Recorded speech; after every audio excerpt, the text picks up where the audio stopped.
Hello students, today we are going to talk about chapter 23, height and distances, that is related to trigonometry, the previous one, from the textbook of ICSE Foundation Mathematics class 10 by R.S. Agrawal, Goyal Brothers Publications.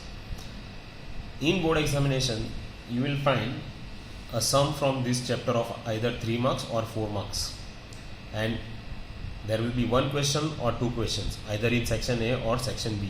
If one question is in section A, then there is another question in section B, so it may be two questions in the whole paper, and sometimes you will find only one question either in section A or section B.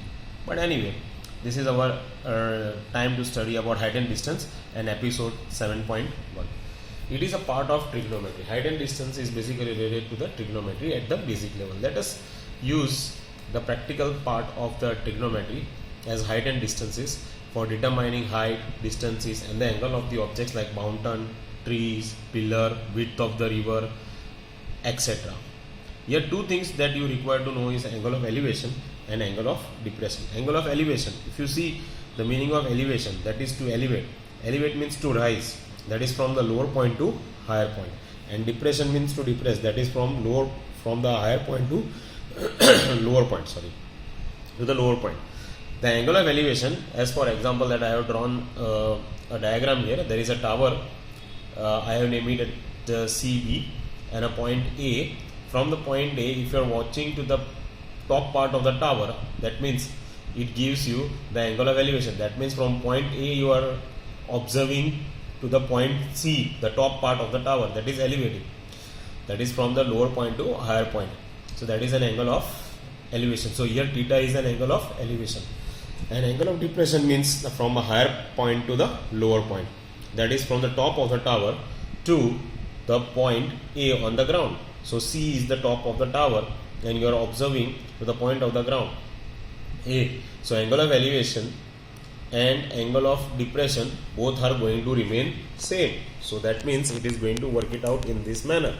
If you consider this one as a parallel line, then this one will be the angle of depression, and this parallel line is parallel to AB, then AC becomes transversal, so this becomes the angle of elevation from point A to point C, and from point C to point A becomes angle of depression. So in short we can say angle of elevation is equal to angle of depression. I hope you understood. So angle of elevation is equal to the angle of depression. But whatever is being asked in the problem sum, that you have to follow. You can find out either or, not a problem for that one. But you should be very much sure about the words like from, to, top, bottom. Then only you will be able to analyze the problem and will able to solve the problem sums of the trigonometry. I hope you understood this part. I will explain much better with the help of an example. Let us take one example and then we'll see the exercise. So let us see the example here. The angle of elevation of the top of a tower at a distance of 90 meters from its foot on a horizontal plane is found to be 30 degree. Find the height of the tower. So it says angle of elevation means from lower point to higher point, and the higher point is the top of the tower. So first of all we will draw a small sort of a diagram, and then we will mark whatever is given in the question, and then we'll solve. Now one more thing, and one important thing that is must require in this chapter is the knowledge of sine, cos, tan angles. That means sine 30, sine 60, sine 90, sine cos 60, cos 30, cos 90, sine 45, cos 45. Same way for the tan and the different angles. These you have already studied in the lower standard about their values. Sine 30 1 upon 2, sine 45 1 upon under root 2, like that. But suppose if there is any new value, as for example sine 64, then what will you do? How will you find out sine 64? Then you don't have to worry about it. because in board examination you will be provided with the log tables, and in the log tables you will be finding out the value of sine at the back. That I will show you in one episode, but not at this moment. We'll start with the 30, 60, 45, 90, like that.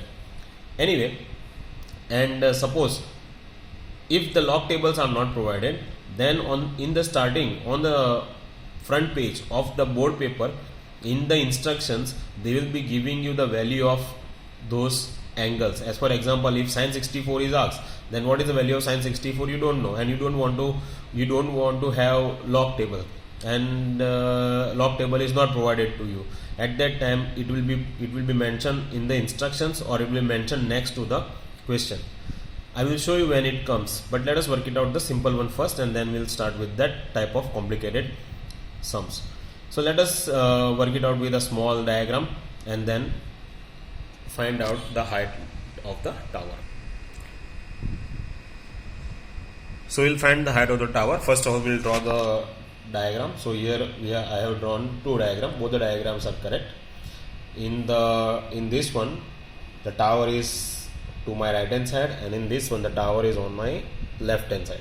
But doesn't matter, both the figures are correct. So you can either go for this figure or this figure. Here I have mentioned, here in both the, like AB is the tower, C is the point 90 meters away from the foot. So foot is B. AB is the tower, foot is B.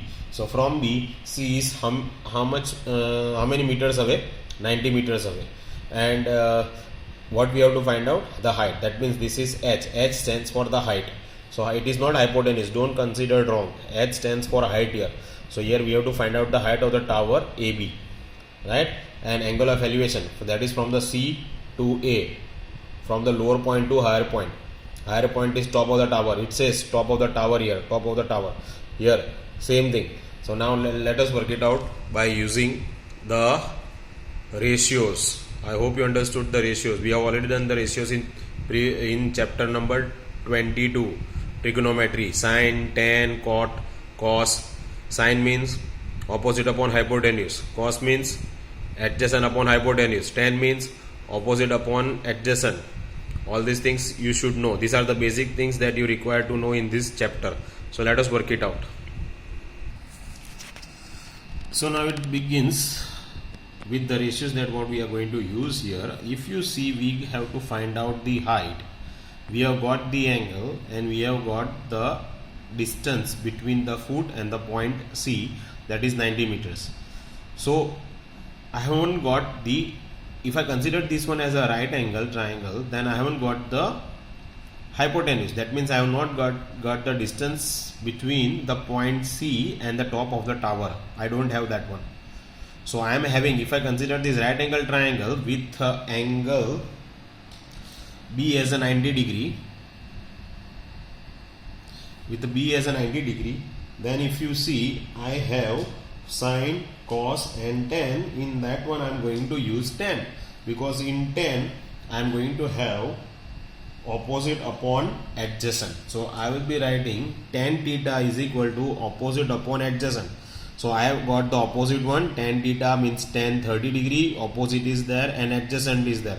So opposite upon adjacent. So tan 30 is equal to AB upon CB.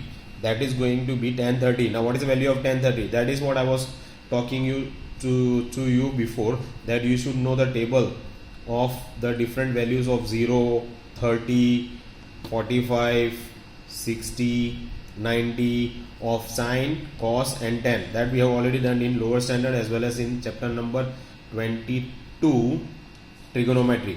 But anyway, so tan, if you don't know, then you please work it out 2-3 times, and then you will be very acquainted with those values. So tan 30 is 1 upon root 3 is equal to AB is the height, so I put H, and CB is the distance between them, that is 90. Now this 90 goes this side, so H is equal to 90 upon root 3. Now 90 I am splitting as 30 into 3 upon root 3, but 3 means what? Root 3 multiplied by root 3. Root 3 square and square root cancel, so it becomes 3. So I am splitting 3 as root 3 multiplied by root 3. So I put it here as 30 under root 3 multiplied by under root 3. Root 3 cancel. So what I am having? 30 root 3. Now we have to find out into the proper answer, not in the root 3. So we'll find out the value of root 3. Now what is the value of root 3? If you remember, then in chapter number 5 I have showed you how to find out the square and square roots. Square, you know, if you multiply the number with the same number, then it is a square. But how to find the square roots of those or you can say unsquare numbers? Then you have to watch the episode of chapter number 5, or you can say 5.7 or 5.8 episode. There I have shown how to find the square root of the number, of a given number. Anyway, so here I am finding out the square root of under root 3 as 1.732. 1.732 is a root of is a square root of 3.